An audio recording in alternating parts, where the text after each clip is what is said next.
BioShock was groundbreaking in many regards when it released in 2007, though fundamentally it shared many consistencies with Irrational's System Shock series. What elements of System Shock translated into BioShock, and what was refined, altered, and innovated upon to create the world of Rapture? Let's take a look at the long road from System Shock to BioShock.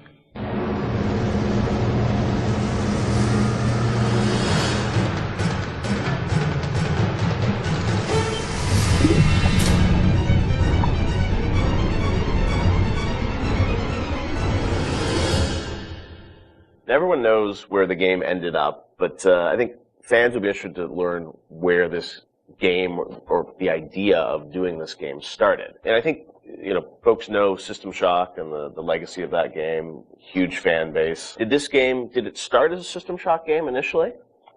No, I mean, because we didn't have the rights to that, right? We kind of felt that there was more game design to mine there. You know, that it was sort of, we did that one game, and it was sort of the first game that really combined shooting and RPG. And it was a very small budget. You know, it was a very small team, and it was the first game we had ever done. So we got pretty lucky, I think, in terms of how well it came out. But, you know, the odds were sort of stacked against it. And the team, you know, was really enthusiastic about doing a game like that. You know, and time had evolved, and the team was much more, we had done a bunch of games together, and we were, you know, we had a stable technology base, and we were like, okay, well, which System Shock 2 was not. I mean, that engine, no game had ever shipped on that engine. It was a very crude piece of technology. Most of us had never shipped a game at the time. So like, well, what if we had a stable technology base, and we had a team that was more experienced and more seasoned, and we had, you know, an actual, like, art director, and, you know, which we didn't really have on System Shock 2. You know, what could we do? And so I think there was a lot of enthusiasm in the team to really try to do a more mature version of that kind of game.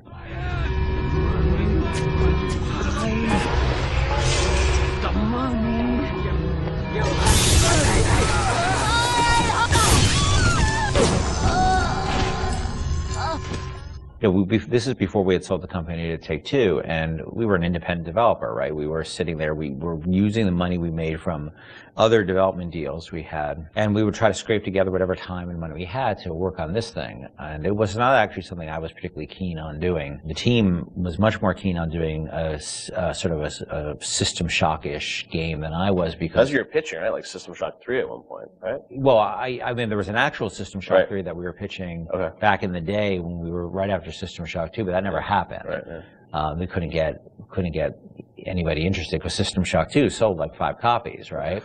And so, as the business guy, the guy who had to not only just sort of write the content, but the guy who had to go out and get the deals and pay everybody, I wasn't particularly excited about doing this, because it was very disappointing when we did System Shock 2 and nobody bought it. You know, it got great reviews, it got these insane reviews, but it left us in a place where it didn't really move the needle for us in terms of making payroll. So I wasn't super excited about it, because I didn't see a publisher be interested in it, and I didn't see the audience actually be particularly interested in this kind of game. And it was really the team who convinced me to invest in this, because they're enthusiastic. I think a lot of them came to the studio because of System Shock 2. And so finally they sort of battered me down, and it's good they did, because I was not the first fan of doing this. And I know initially there was something called the Serene Dawn. That was a spaceship, or what was that? No, that was the name of a cult, right? Yeah. That's right. Okay.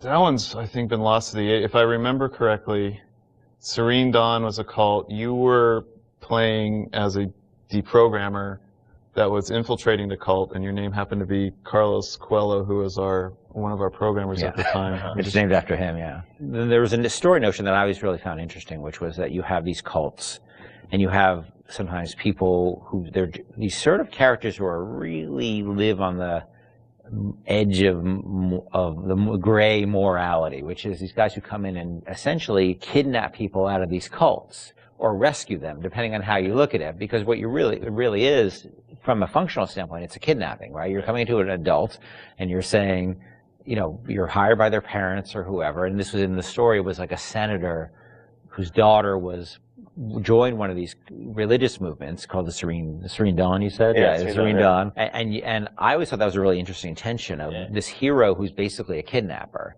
And taking a young woman against her will out of the place that she was in. Now, you could also make the other argument that, well, she was not really there by her will. But there's a really interesting conversation that goes on there. I think there was actually a Kate Winslet movie, a Harvey Keitel Kate Winslet movie, which dealt with a similar theme.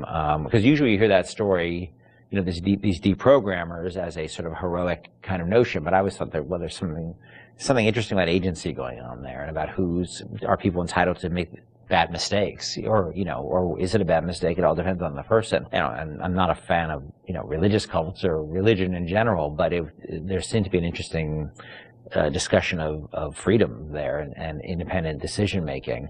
And I thought that idea was cool, and that was sort of the basis of it for a while. But it was really mostly for the purpose of, we needed something to go out and pitch to publishers, and so we know we didn't have a ton of time to really develop it. So that sounded like, all right, this will do for now. And was that pre-Underwater City? I mean, this was just like an idea for a story. We may have stepped away from that to do the cult thing, but then we went back to the underwater. And we had that one room, remember? We had the one World War II room with the roaches on the ground and like these weird test tube things that you could walk around. I don't know where that fell. It could have been underwater. There was no windows. The thing is, we were a small business, right? And we were trying to like figure out a way to sell this thing with spending the least amount of money, because we didn't have any money. We don't have a pot to piss in. So we would do this demo. That was one room basically, just to show. And I'd write up a document, and we'd take it around. And I'd fly around the country, be like, "Here's our room." It was a different time, you know. And we had just come off of SWAT 4. One of the advantages we had is that we were so familiar with that engine at that point that we could really start cranking through, you know, small rooms and lighting and making things look good. So I took it on the road to sell it to somebody, and nobody cared. We'd go to a publisher, and look, they have to make money, right? And we'd say, we say, oh, it's sort of a spiritual successor to System Shock 2, and they'd be like, well, how did that sell? And I'd be like, my mom likes it, you know. And they would be like, well, we can't, you know. And usually we'd be talking to a fan.